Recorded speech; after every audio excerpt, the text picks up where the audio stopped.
तो इस कहानी की शुरुआत होती है शाओयन से, जो कि एक सक्सेसफुल कंपनी का सीईओ है। लेकिन उसकी पर्सनल लाइफ थोड़ी चैलेंजिंग है। वो एक सिंगल फादर है और उसके बेटे को ऑटिज्म है। उसका बेटा बहुत इंटेलिजेंट है, लेकिन कभी कभी इतना ज्यादा टेंट्रम करता है कि डॉक्टर्स और केयरटेकर ज्यादा देर तक टिक नहीं पाते। एक दिन उसका बेटा उसके ऑफिस में था और वो पूरा का पूरा ऑफिस उलट पुलट कर देता है। सेक्रेटरीज और असिस्टेंट सब परेशान हो जाते हैं। कोई समझ ही नहीं पा रहा होता कि उसे कैसे हैंडल करें। तभी शाओयन ऑफिस आता है और देखता है कि उसका बेटा उसकी डेस्क के ऊपर खड़ा है और बहुत टेंट्रम दिखा रहा है। दूसरी तरफ हम मिलते हैं शिनी नाम की एक लड़की से, जिसका दिन कुछ खास नहीं था। उसने डिस्कवर किया था कि उसका बॉयफ्रेंड उसे चीट कर रहा है, जिससे वो बहुत उदास हो जाती है और अपनी फ्लैटमेट के साथ ड्रिंक करती है।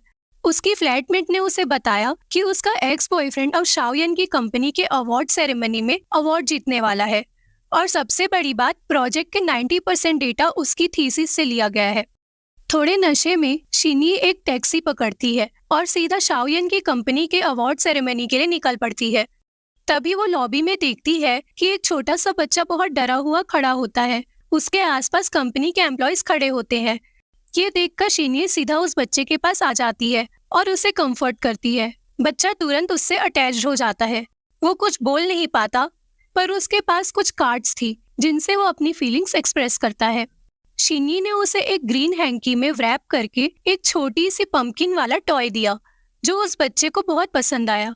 और तभी उसके पापा के असिस्टेंट उसे लेने वहां आ गया।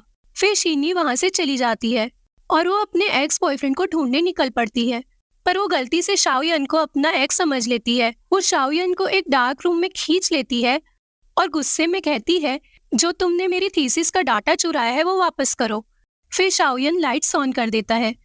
तब शिनी को समझ में आता है कि वो गलत आदमी से आर्ग्यू कर रही थी। वो एम्बैरेस्ड होकर तुरंत वहां से चली जाती है। अब सीन शिफ्ट होता है अवार्ड सेरेमनी पे, जहां शाओयन अवार्ड देने के लिए स्टेज पर खड़ा होता है। लेकिन उसके दिमाग में शिनी की बातें घूम रही होती है कि उसका रिसर्च चुराया गया है। और तभी वो सबके सामने अनाउंस कर देता है कि इस बार कोई विनर नहीं होगा, जिससे सब लोग शॉक हो जाते हैं।